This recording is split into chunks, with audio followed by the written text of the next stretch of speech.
Hi, everyone, and thank you for joining us today for Equitable Growth Presents, a lecture series that seeks to foster a deeper understanding of cutting-edge research and analysis on economic inequality and growth. These lectures bring together leading scholars to explore how new research is shifting important conversations in academia and economic policy. Today's event is Rethinking U.S. Corporate Governance, Impacts on Workers, Racial Inequality, and Industrial Policy, featuring Assistant Professor of Economics at UMass Amherst and my friend Lenore Palladino. If folks haven't had the chance to read my recent interview with Lenore on Equitable's website, I encourage reading that in conversation, which we'll drop a link for in the chat. Lenore's scholarship has examined how corporate governance practices have impacted broader economic structures, from worker outcomes to racial wealth inequality. Key to Lenore's insights are her political economy lens that brings together how legal and political frameworks shape economic outcomes, which in turn shape legal and policy frameworks. This nuance is critical to developing policy that can ensure broadly shared and robust economic growth, and we are so excited to have her here with us today. Lenore will present for the first 20 minutes or so on her research and on the impact of shareholder primacy in the United States.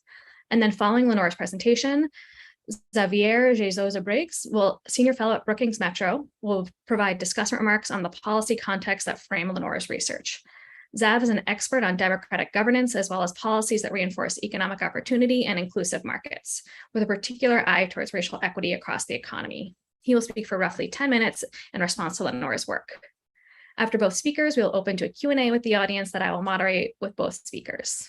Before I hand it off to Lenore, a few housekeeping notes. You can't see each other right now, but I can show you that our audience brings a wealth of knowledge and diversity of perspectives to the topics at hand.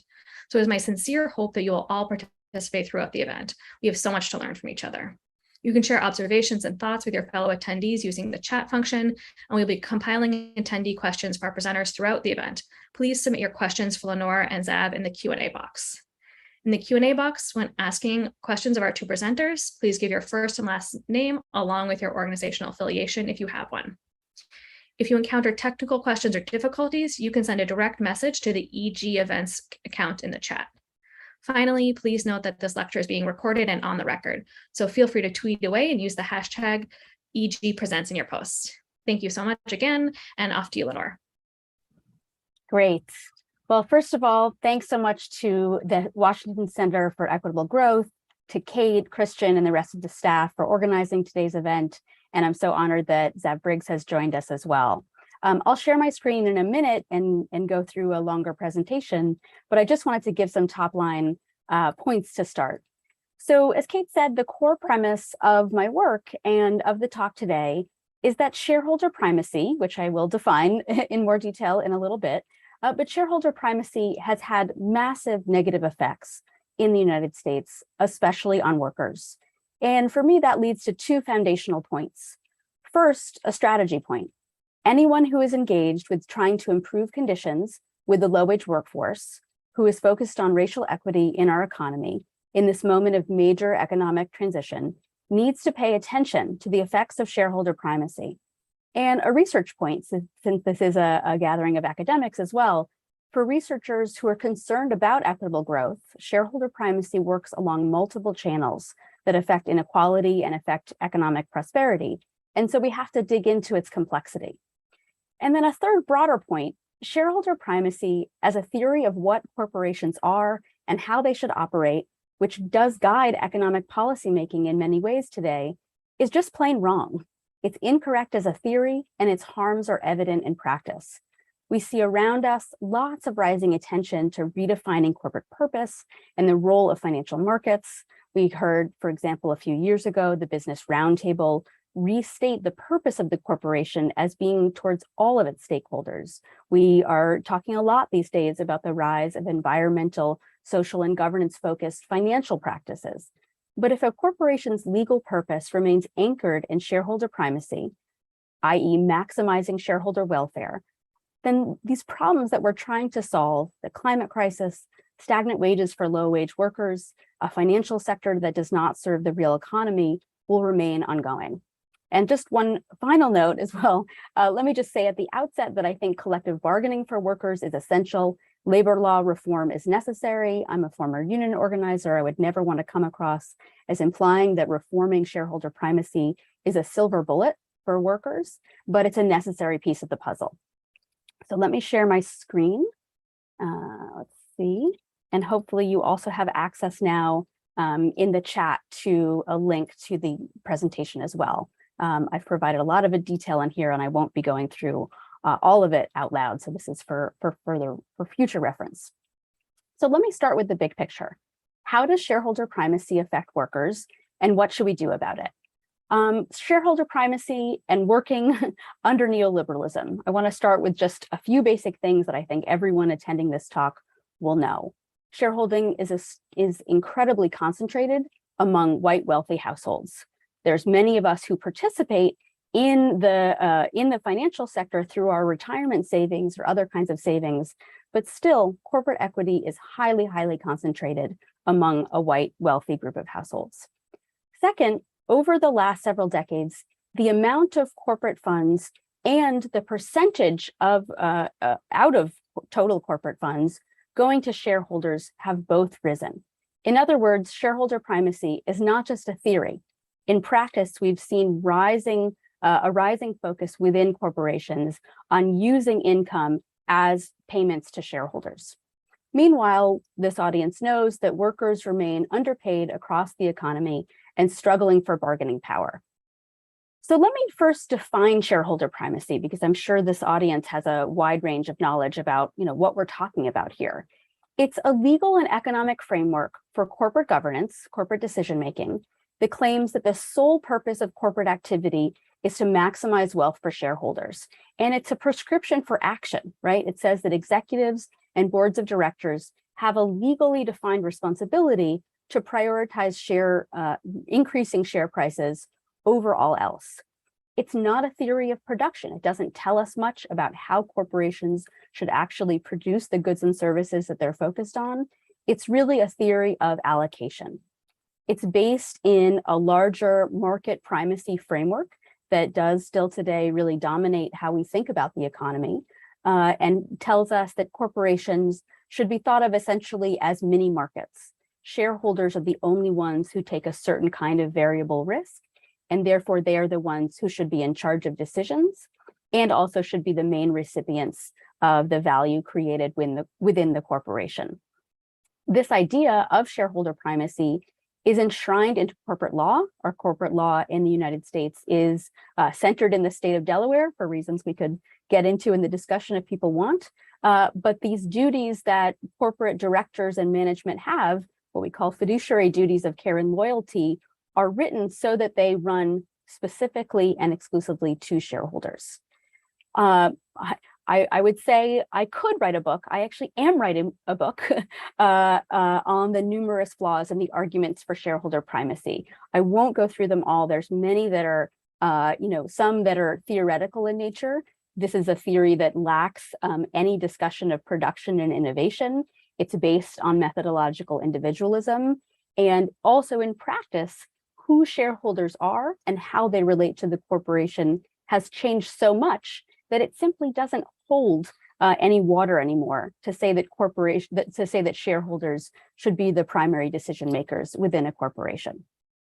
So let me go to how I think about how we should redefine how we study and research, and also how we develop policy vis-a-vis the political economy of corporations. I believe we need to rethink the corporation as an innovative enterprise. We have to reconceptualize economic policy so that we shape decision-making towards sustainable productivity and innovation, and away from the kinds of extractive financial practices that shareholder primacy enables. This framework, understanding the corporation as an innovative enterprise, necessarily involves centering the role of workers in the production process. In contrast, it just bears repeating, within shareholder primacy, workers are absent. They're really not there in the theory. They're just an input and a cost to be minimized. So let me move now for a few minutes and talk about a couple of the different channels of impact in terms of how I think about how shareholder primacy has impacted workers. The first channel is what I've come to think of as the opportunity costs of extractive financial practices for workers, which plays out in a number of different ways. But this first channel really focuses on the impact of workers in companies and in sectors where shareholder primacy is the dominant mode of corporate governance. The second channel is a little bit different. Because we've created a retirement security system in which worker retirement security is so bound up in financial assets, we've created a system in which worker retirement security is bound up in shareholder primacy. And so we have to untangle what I've called the Gordian knots there. And I'll talk about that in a little bit. So this first channel of impact, the question to me is, are corporations using finance to improve the potential for innovation and production, including for worker compensation, or are corporate income earnings being used for extraction for a white and wealthy elite set of households? So I've tried to paint a picture here of what's happening inside corporations to show how shareholder primacy actually operates. We know we've had lots of discussion over the last couple of years about multiple drivers for corporate profits, but largely corporate profits are up and largely they're being utilized for shareholder payments. In my work, I focused a lot on the corporate financial practice of stock buybacks, which is when corporations that have publicly traded equity go to the open markets and repurchase their own shares from share sellers, thereby bumping up the price of the shares that are remaining. And we've seen a tremendous rise in this practice over the last 2-3 decades. It's virtually unregulated as a financial practice. We have a sort of legal regulatory framework around stock buybacks in which there are sort of nominal limits that really aren't monitored or followed. And it's a really important area for economic policy making that I focused on, in part because corporate insiders, mainly executives and board members, also have the ability to know when they're conducting stock buybacks and then sell their own personal shareholdings at the same time in order to personally benefit legally from being able to raise corporate share prices through stock buybacks. But stepping back a little bit, I've focused on stock buybacks in my own research, in part because there's a tremendous amount of money being spent through them, and in part because they're an incredibly important area for regulatory work. But more broadly, shareholder primacy has enabled shareholder payments to rise across the economy, across corporations. We see that in the special dividend being discussed right now in the merger between Albertsons and Kroger's. We see that in private equity. There's examples of this across the economy. And I've just put here a couple of links to my work on stock buybacks in particular. When thinking about shareholder primacy, it's critically important to step back and say, okay, well, if we have this framework which has enabled corporations to increase their use of corporate funds for shareholder payments in a variety of different ways, we have to ask, who are the shareholders, right? Who are the beneficiaries of this increased focus of shareholder primacy and the increased use of corporate funds for shareholder payments? So I've put up here a couple of charts that are from the distributional financial accounts from the Federal Reserve. The upshot is what I said before. Corporate equity holding is largely concentrated among a very small slice of white, wealthy households. This can be, people can get, I think, confused about this sometimes because it's also the case that about half of all households hold some corporate equity, right? We all, those of us who are fortunate enough to have some retirement assets do hold some small portion of corporate equity, but still the holdings are incredibly concentrated. So you can see on the left-hand side, or I'm sorry, on the top panel, the corporate equity and mutual funds by wealth. And you can see how, you know, they've had to change the breakdown so that you're looking at the top 1.1% and the rest of the top 1% because it's so extremely concentrated. And then you can see on the bottom the distribution by race. And unsurprisingly, because we know wealth moves in intergenerational, through the generations, we know that because of the history of structural racism in the United States, we have incredible concentration of corporate equity and retirement assets among white households. So that's a bigger picture of how shareholding is disproportionately allocated. And it's, I think, critically important to understand that shareholder primacy has been a major driver of the racial wealth gap, and particularly of the racial asset gap. So we talk a lot in conversations about the racial wealth gap, about assets like housing and other types of critical liabilities, mortgages, student debt, et cetera. But I believe there's not enough attention being paid to how shareholder primacy has also been a major driver of the racial asset gap. And so I put up here just a slide from a paper that I wrote that looked at how over time, the contribution of the gap in corporate equity ownership by race has been growing as a percentage of the racial asset gap. In other words, the contribution of shareholder primacy to the racial wealth gap and racial economic inequality overall has been growing in the United States. And that's something I believe we need to pay attention to. Another, of course, portion of the impact that we need to talk about of shareholder primacy is its impact on corporate investment, which is a critical part of how corporations grow, improve their productivity over time, and how workers are able to be part of the process of bargaining for higher compensation. When corporations are producing and doing well, there's a better chance that workers will be able to participate in that value creation process. And so if we see under this period of time in which we've had shareholder primacy as the dominant framework for corporations to operate, then and we see investment fall, that's going to have negative outcomes on workers. So there's lots of other channels that for time, I'm not going to talk about. The most straightforward, obviously, is there's lots of, almost endless examples we can give of specific corporations where the corporation itself is fighting its workers tooth and nail, saying we cannot afford more than the bare minimum of what we're paying, fighting back against unionization and other efforts for workers to improve their terms and conditions of employment. And we see at the same time so many of these corporations spending tremendous amounts of money on shareholder payments, including stock buybacks, including dividends, payment to private equity, and of course on executive compensation.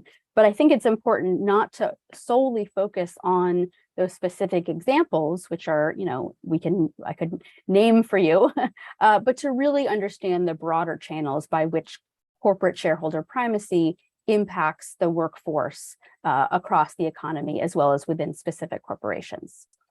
Let me talk briefly about the second channel of impact.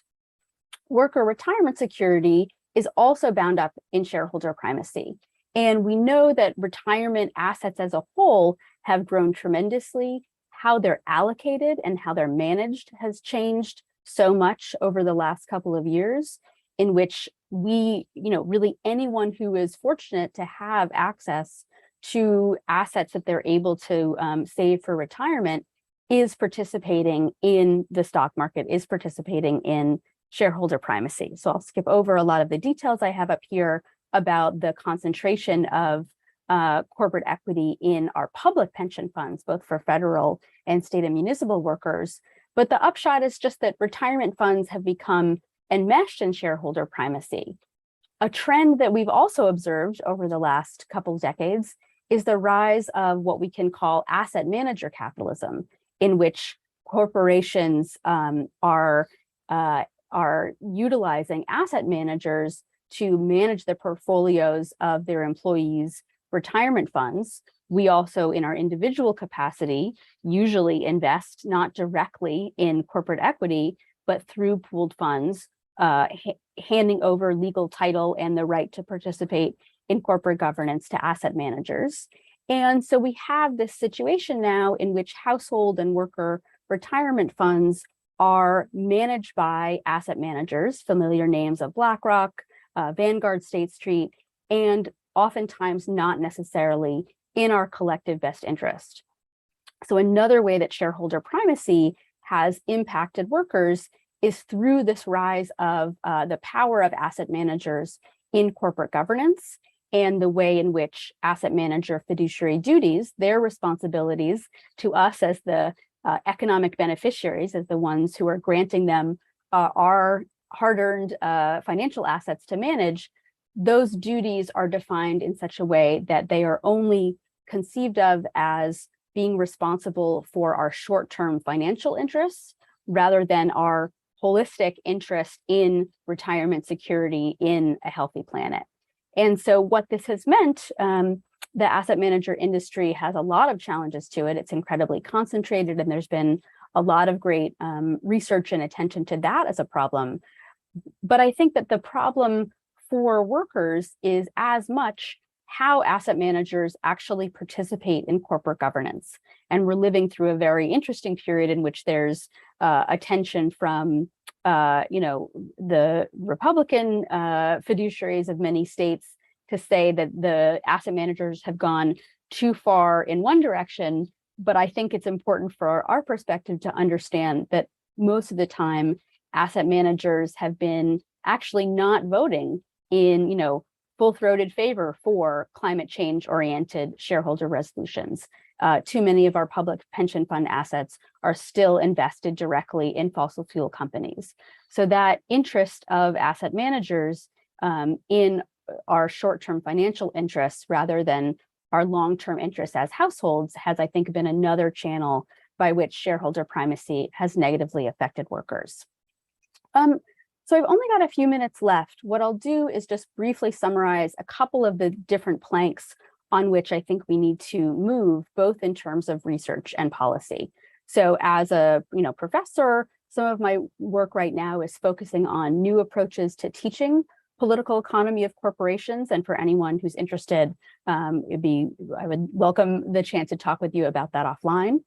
I've also been doing a lot of work, as have so many others, on trying to move forward our ways of sort of opening our minds to economic policymaking that can go beyond shareholder primacy, both end some of the most extractive practices, but also put in place a more holistic set of policies that can really support the idea of corporations as innovative enterprises, support the idea of workers as central to the production process. So I have several areas of policy work around stopping financial extraction and specifically around the practice of stock buybacks, because I think that's incredibly important.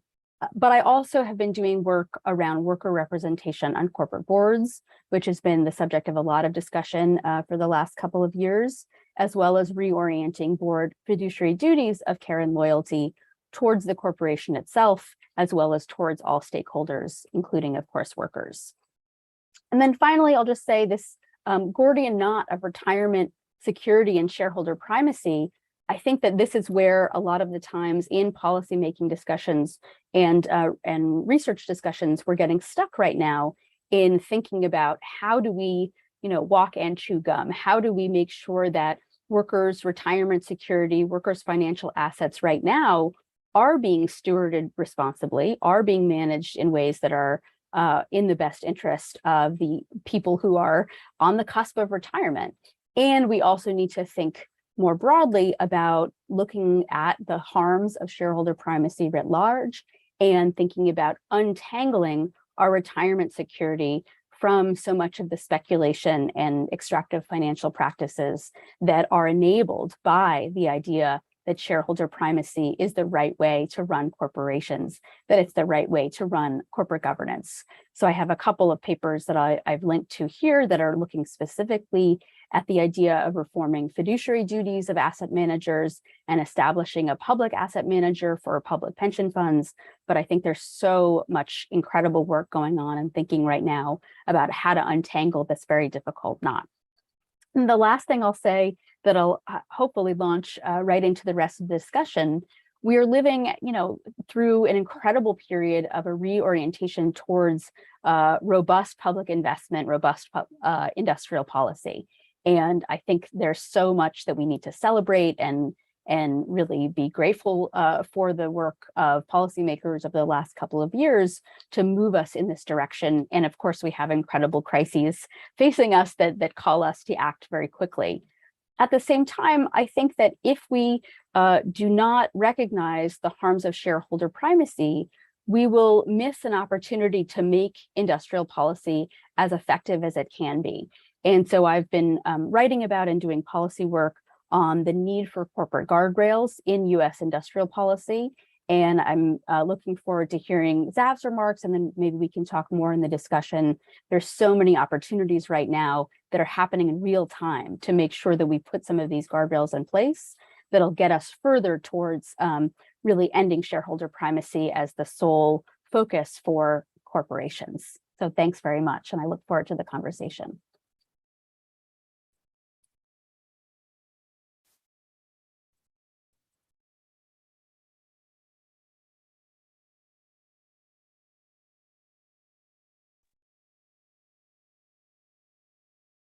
Kate, can you hear me? Should I?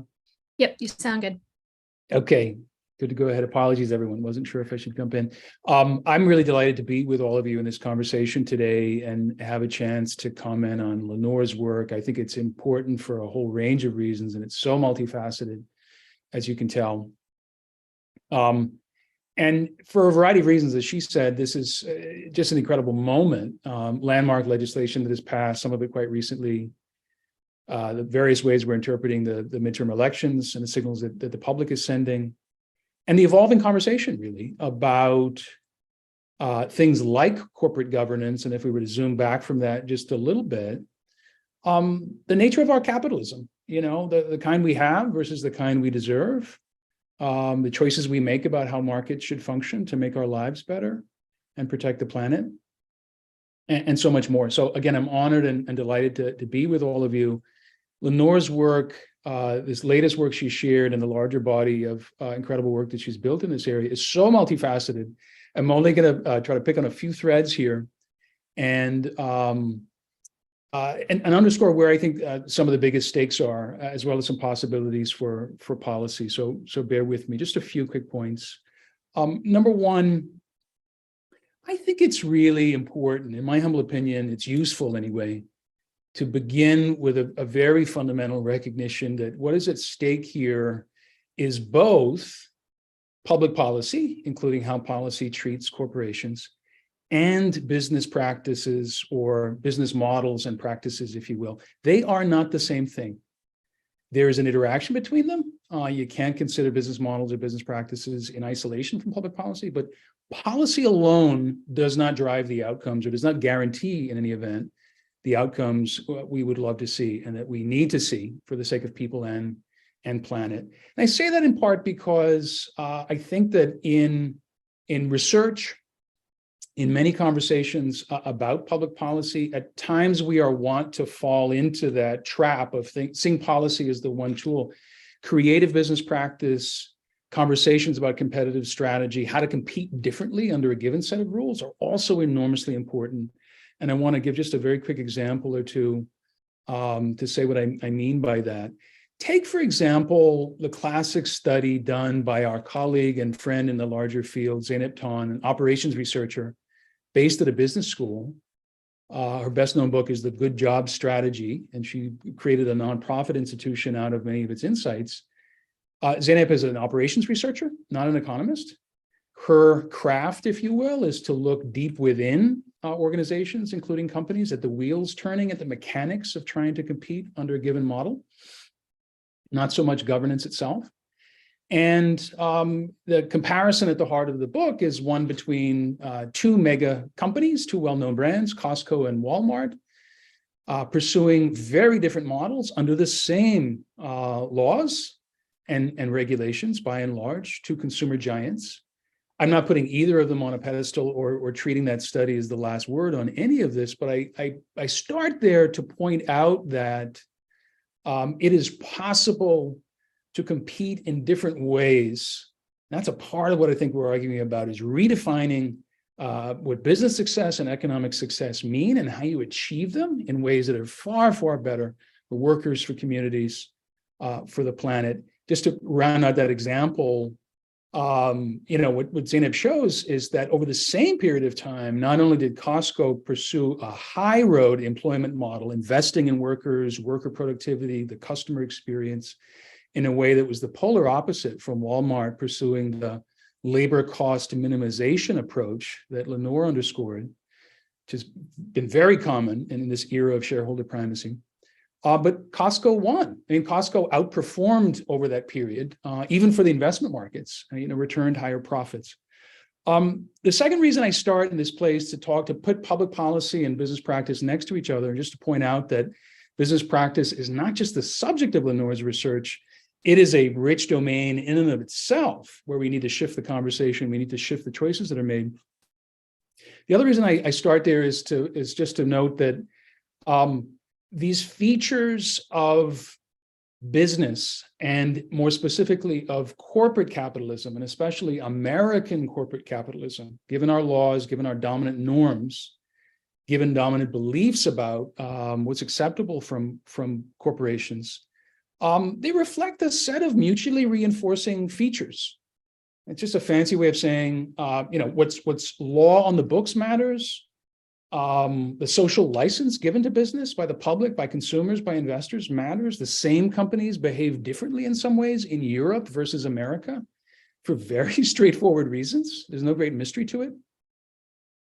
And we have been over a long period of time, not only working under the severe costs of this dominant sort of purist shareholder primacy model, including all of the short-term thinking and short-term maximization of profits and financial speculation and other things that Lenore emphasizes in this work.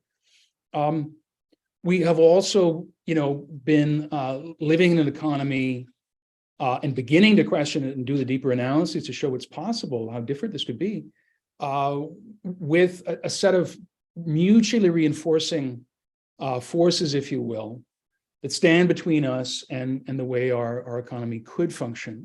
What I'm saying is ideas about shareholder primacy, interpretations of corporate law, including by the courts, dominant behaviors in the so-called C-suite and how CEOs are chosen, how people get on corporate boards, how these asset management firms incent their portfolio managers, the staff who execute the actual decisions, the influence of the supply side analysts in the investment markets, who push very hard on these short-term profit maximization or quarterly earnings reports. These things reinforce each other, right? I'm setting in sort of a basic way, but we have been stuck in a very, very problematic equilibrium. I'm no economist. They let me play one on TV like today, every blue moon. But I know enough to know that an equilibrium can persist for a very long period of time, even though it's destructive, even though leaders in business say this is not even good for companies, what we're doing. We need to change this. But we have been in this equilibrium and we need to get out of it. And it will take more than one thing to get us there. And Lenore's work helps to illuminate that. I'll take just a couple more minutes and note a few other highlights. Lenore is helping us think about the present and also the possible future of corporations. I'll remind us of the history in brief. The idea originates in Europe for all intents and purposes, the modern corporation, with the idea that if companies are granted an extraordinary charter, and by the way, it is a public charter to operate, society has the right to expect certain things in return. That last part kind of fell out of the conversation over the last 40 years, and we're bringing it back in, and none too soon. The point about asset managers, point number 3 that Lenore makes is enormously important. We've seen leaders in investment make impressive statements in recent years about the need to focus on a wider array of stakeholders, about the need to take environmental sustainability seriously, worker security, and more. It's not clear that their staffs are getting the memo. I'm putting it in a flippant way. It's not clear that they're changing incentive systems within their companies. They are corporations too, after all. They see themselves on a competitive landscape, and they play very hard. And they have a dominant, set of business practices, and those need to be questioned as well. I promised I would say something. I was asked to say something about industrial policy and some of the new things made possible, and the new questions begged really by this past summer's landmark legislation. There's a bipartisan bill, Chips and Science, which has an emphasis on manufacturing. And there was a party line bill. I don't mean to emphasize partisanship, but these two bills emerged in different ways. It's worth noting. The second bill, the Inflation Reduction Act, was passed on a party line vote. There's also lots of industrial policy in it, after all. It means to turbocharge clean energy industries through consumer subsidies and more. And I'll end on this. I think that we're in this incredibly important moment of debating not whether, but at last how our nation, through the federal government, should support industries and grow industries that are critical for all of our futures and for the planet as a whole. And we're now in the details of the how, or very much on the cusp of seeing the government compete billions of dollars in grant funding to help build semiconductor factories and things like that, electric vehicle plants and more. And we've got to realize, and economists have contributed to this, so have other disciplines over the years, we're doing that in the context of states having spent the last 40, 50 plus years competing with each other, often with a race to the bottom in ways that were not good for the taxpayer, not good for workers, but competing with each other to attract and retain major employers, especially. There've been a lot of problems with the practice of economic development. The federal government is stepping in with these new resources. And I think we need to recognize that the old first principles, the old questions still apply, and they're more important than ever. Will the federal government require certain things, or will it mainly incent them, reward competitive bids, for example, to provide subsidies to some of the largest corporations around, especially tech companies, manufacturing companies, contingent on their striking different kinds of agreements with their workers, with the communities that will host these fabs, as they're called, these manufacturing plants. And it remains to be seen, but what the choices will be. Some of them are right around the corner in terms of the rules that are getting baked into these competitive processes. But we need to recognize, too, that we're in a country where, as we have some of these national conversations, there's an important set of debates to be had about how you pursue better industrial policy, more equitable industrial policy, make progress in some of the corporate questions that Lenore put in front of us, and do that even in right-to-work states that are unlikely to become, much more union-friendly, at least not overnight. And that's a part of, we say, bringing prosperity to regions of the country, too, that have been lagging other regions that have not been the most innovative. So it's this very mixed picture. It's rich with opportunities. Some of the questions are hard. And I'll end with this, I promise. I think in asking the questions about how we define business and economic success, Lenore, as she closed her presentation there, is inviting us to think differently, too, about how, of course, how we measure it, also how we teach it, how we help a next generation of business leaders, of analysts, of policymakers, of people who work in some of these creative spaces, including not-for-profit organizations, corporate design labs, innovation labs, to think differently about how corporations could function and the different kind of world we can create if they do. I'll stop there. Great. Thank you so much, Zev. And so we'll open it up to Q&A. I want to thank both our speakers. That was both super informative and super inspiring. And I will take moderator privilege in asking a first question of both of you. I think you both could answer this question too. Zab, you were talking about sort of envisioning the type of capitalism that we deserve, or sort of what is the possibility out there. And at Equitable Growth, we think a big part of this is bringing sort of the best empirical research to bear on understanding what is happening now and where do we go from here. How do we develop that sort of more equitable vision of economic growth? But a big piece of that is that our data needs to be able to measure those things and help us understand those things. And there's a lot of limitations in data that was maybe designed for understanding different economic questions or different economic eras. And what do you both see as some of the biggest empirical and data challenges in doing this research? And what sort of advocacy do you think would be useful in ensuring that we have adequate data to understand these phenomena? I can start by telling you about two. It's a great question. And as an economist and a researcher, quite a frustrating one. So first, everywhere I go, I try to put in a plug for requiring more detailed information about the workforce in our current regulatory system for publicly traded companies. There's been a lot of advocacy around this by the Human Capital Management Coalition and others, but we don't have requirements for what's the size of the U.S. workforce, how many workers are part-time, and how many would like to be full-time. What do they make? What's their wages? What's their salaries? We need that basic information just to tell a story, to be able to understand what's happening. And then secondly, this would require obviously more work, but because we have grown up in this system where we have a really robust regulatory disclosure regime for companies with publicly traded stock and publicly traded securities, and far less information about companies that are privately held, we actually we just have a real imbalance in our ability to conduct research and do effective policymaking for companies that might be producing the same goods and services, right? They might even employ an interchangeable group of workers, but for one company, we happen to have a ton of information relatively, and for other companies, we have far less. And even for people in R1 universities like me, getting the relevant information about privately held corporations is very difficult. So that information, I think, really needs to be both evened out and made much more accessible to the public. I could go on. I think there's real data lacking around gender wealth, which Kate, you and I have talked about. How wealth assets and liabilities are broken down by gender is really absent and an important area for future research.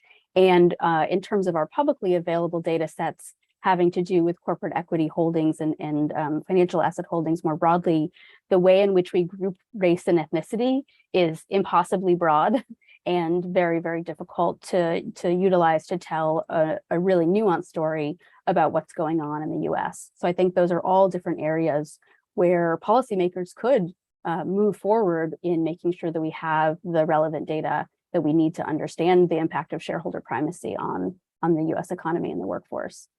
And Lenore, I agree with you. So plus one to all of that.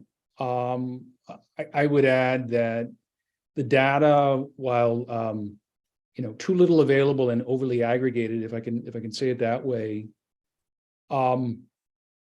frankly, are emerging through sort of a combination of voluntary disclosures, and there's some creative work going on. I want to acknowledge that. I'm thinking too of work, for example, recently by the Aspen Institute and the Families and Workers Fund to push very hard on the question of job quality measurement, what companies disclose, how they think creatively, how they can think about job quality and its most important dimensions, that kind of thing. But that's not the same as the SEC requiring something, right? Of all publicly listed companies, just sort of changing the defaults, if you will, changing the floor required of all companies that want to play in the capital markets, to be treated with all that access.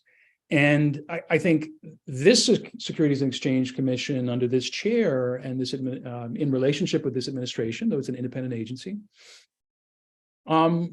really is the first to have a very serious conversation about so-called human capital disclosure, getting beyond the very, very thin layer of, for example, executive compensation disclosure that's dominated a lot of corporate reporting in this domain. So there's so much that's still in a black box.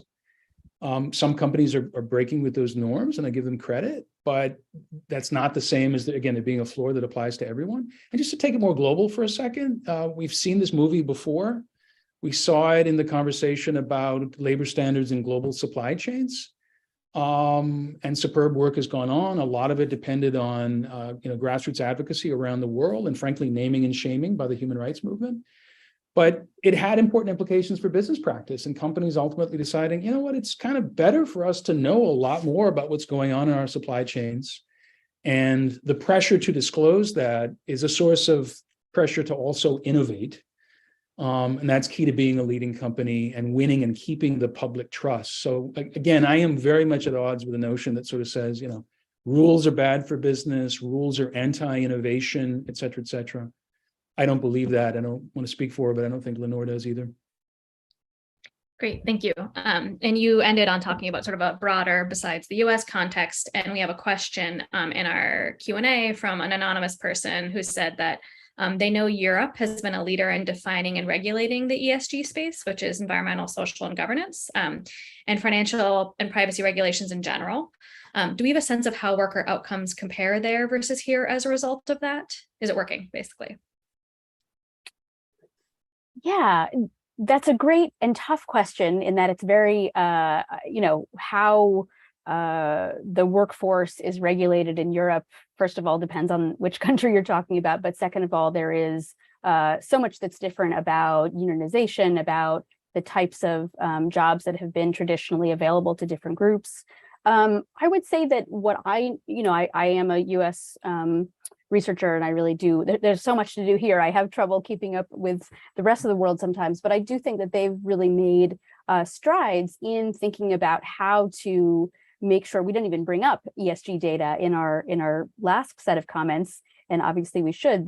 They've made far more strides in Europe in really requiring corporations to be very clear about the impact of their production process on climate outcomes primarily. And I think there's a lot that we can learn from. There's a lot, in my own work, I'll take it much more granular. I've learned and felt, empowered by the fact that most other countries with robust financial markets around the world have much stricter regulations of stock buybacks. When I started to look at the regulations around the world, it's like, oh, right, we could do this. It's not actually out of step with the rest of the world. So I think that the ESG space is a really important one for us to think about and learn from right now. I also personally find that, or feel that if we solely focus on disclosure, we will have a lot of information about negative practices. And so disclosure is an important and critical first step, but would not get us far enough in terms of really reshaping corporate practices, which I think, as Av rightly points out, come both from policymaking, from business culture, and of course from social movements, right? Comes from, the sort of broader social movements that are calling out extractive corporate practices, from worker justice movements, from racial justice movements. So it's this really constellation of factors that will really have the impact. Kate, if I may, I'll be very brief. I know there are other questions to get to, but as Lenore says, labor standards are very different in Europe, and they're higher, they're more broadly supported and enforced, and so on. So attributing direct cause and effect, it gets a little tricky when you ask about environmental, social, and governance investing, or ESG. I would add just two things to the points that Lenore made. One, Europe is much farther along when it comes to using the public purse, public spend, together with private investment. The decisions made by the biggest pension funds or insurance companies, those things come to mind, sort of acting in concert on behalf of environmental and social goals, point number one. And point number two, in Europe, like here in America and certainly other parts of the world, it remains the case that the E and the S are not as tightly coupled as they might be and as they need to be over time. So what's good for workers and for the climate, not just reducing emissions, but making our communities more resilient and industries more resilient as well. Those are not the same conversation. The S has been trickier to define and to measure in some ways, or is more multifaceted in some ways than a conversation that, it started with a lot of concern for greenhouse gas emissions and single numbers, carbon footprint. So it's a conversation in and of itself. It's a longer one, but I would say Europe too, I sit on boards with some of the biggest pension funds. They grapple with some of these tensions, these disconnects between the E and the S. Great, thanks. And I'm going to ask a quick sort of follow-up that Lenore may have already answered in her response, but she talked a lot about movements and the differences in movements. And I want to take advantage of the fact that, Xav, even though you might play an economist on TV sometimes, you're also a sociologist. And you were talking a little bit in your initial remarks about how American capitalism is unique in the norms and sort of what the general public allows. And so I'm curious sort of what you both think and how do we change those cultural attitudes towards business practices to reinforce policy, or is policy the leader? Perhaps you pass policy first and then it changes cultural attitudes. If we take the long view, and if we use empirical evidence as a guide, it doesn't give us all the answers, but it certainly highlights some, I think, really, really important patterns. One, Kate, gets exactly to where you ended your question, and that is there is an interplay over time between policies and the institutions they create, which have a lot of inertia to them, and ideas or social norms, dominant beliefs, things that are more informally held.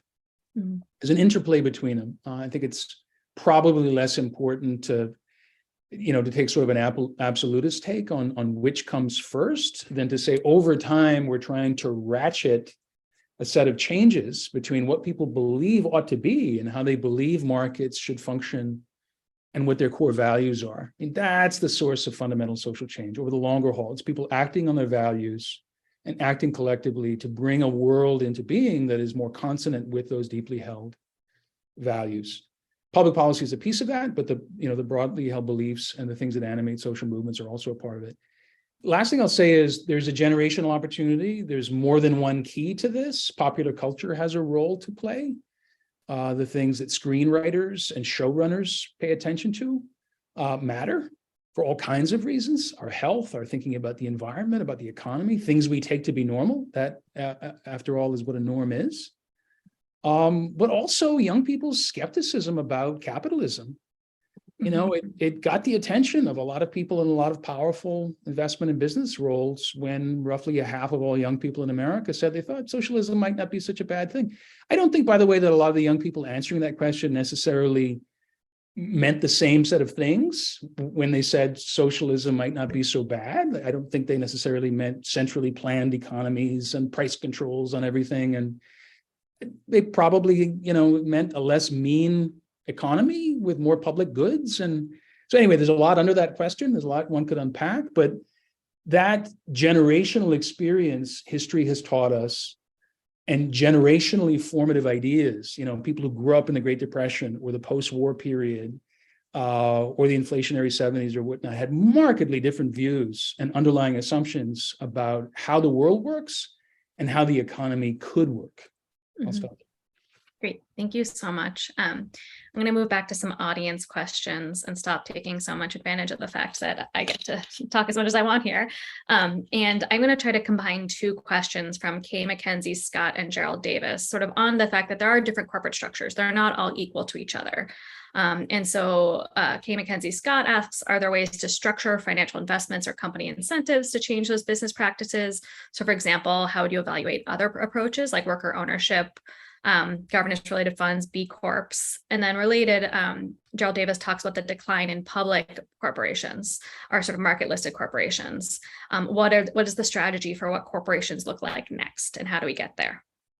Yeah, I can maybe take a stab at that, and maybe also just if I can take a second and go back as well to the last point. I think something that is important for people like us who are in research institutions who are thinking about the development of economics is to also understand ourselves as part of social movements. And I'm a social movement person, so I think that ultimately we also have a responsibility to be part of the larger economic and social and racial justice movements that are happening, and to see that as a direct, in many ways, the most important channel by which we can actually affect large scale social change, even while some of us are the nerds who focus on the specific details of regulatory policy, which I'll count myself among. So in terms of those last two questions, and I'll say I'm betting that the second questioner is himself an author of many important books and articles answering this question, Jerry Davis, talking about the decline of publicly traded corporations. So this is where if we were in a big group together, we would have a robust in-person conversation. But I think that the question of what types of structures we might want to empower, we should let 1,000 flowers bloom. So I think having worker ownership, having more worker cooperatives is incredibly important. I've done a lot of work with worker cooperatives, and I find them to be, really impactful places for workers, and in terms of improving access to wealth, and also their production processes tend to be really innovative and interesting. So I think that's a place where financial resources, the Wall Street has no time for them, but there's been incredible advances in philanthropic financial assets and others really giving broader support to those types of institutions that can play a more comprehensive role across different sectors. I also think that, there are some sectors where whether or not they have publicly traded equity, we are going to see large corporations stay dominant because the nature of the production process in that sector requires the type of real capital investment, not financial investment, but physical or knowledge capital investment that will require sort of large, economies of scale for a long time. So I think that, in terms of the question of, how do we think about this change between the public and the private markets? I think we have to recognize, why the line was drawn. The line was drawn about privately held corporations and only allowing sort of accredited investors to invest in them as a way to, really protect the U.S. households from rampant speculation, from being taken advantage of. And that's still that's going to be a critical feature of any version of capitalism we have going forward. We will also have, at least for probably the rest of my lifetime, some version of publicly traded corporate equity. But I think that, in thinking about industrial policy, in terms of thinking about corporate guardrails and these kinds of questions, I think we need to really do two things. One, let 1,000 flowers bloom, as I said before, make sure that in sectors we have the ability for new kinds of businesses to grow and flourish. They have what they need. And also to be really clear that there is no one size fits all answer to how the economy should be structured. The way that healthcare should be structured, should it be entirely decommodified? Is a very different question. And then should, pizza, should the sort of pizza and fast food sector have lots of small businesses and lots of large businesses? And by the way, I'll just say to close that, for, again, those of us who are faculty teaching economics, these are exactly the kinds of questions that our students find really interesting.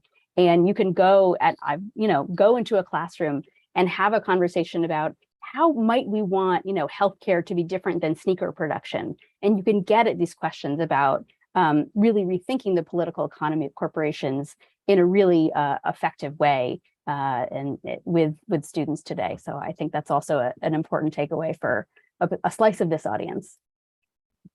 Great. Zab, do you want to add anything before I go to our last question?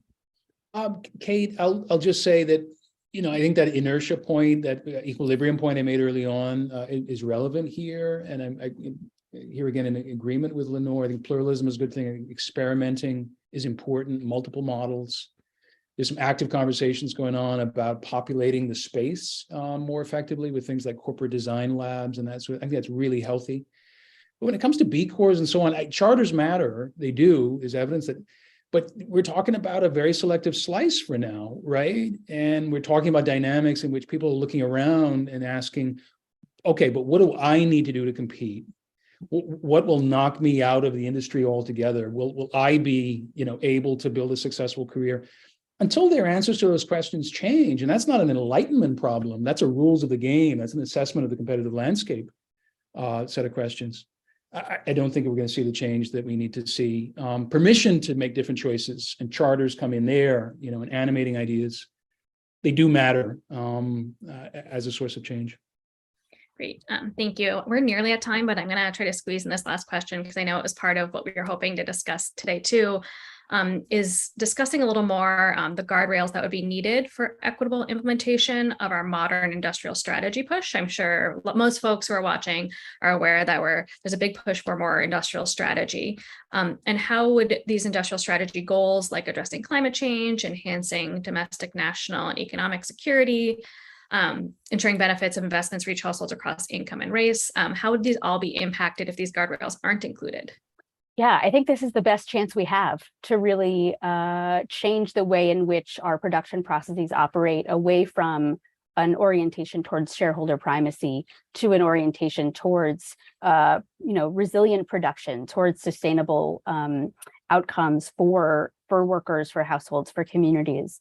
And, for time, I'll say I have a paper that goes through a bunch of the technical details that's linked in the slides, but I think that I'm really heartened to see actually a lot of attention being paid to this question in various branches of the government right now. And I think there's a lot more we can do. It's a lot easier to stop extractive practices than to, I think, really wholeheartedly move forward with the sort of most robust sort of positive practices. But that's an area of work that I think is incredibly exciting, and we should have lots more conversations about it.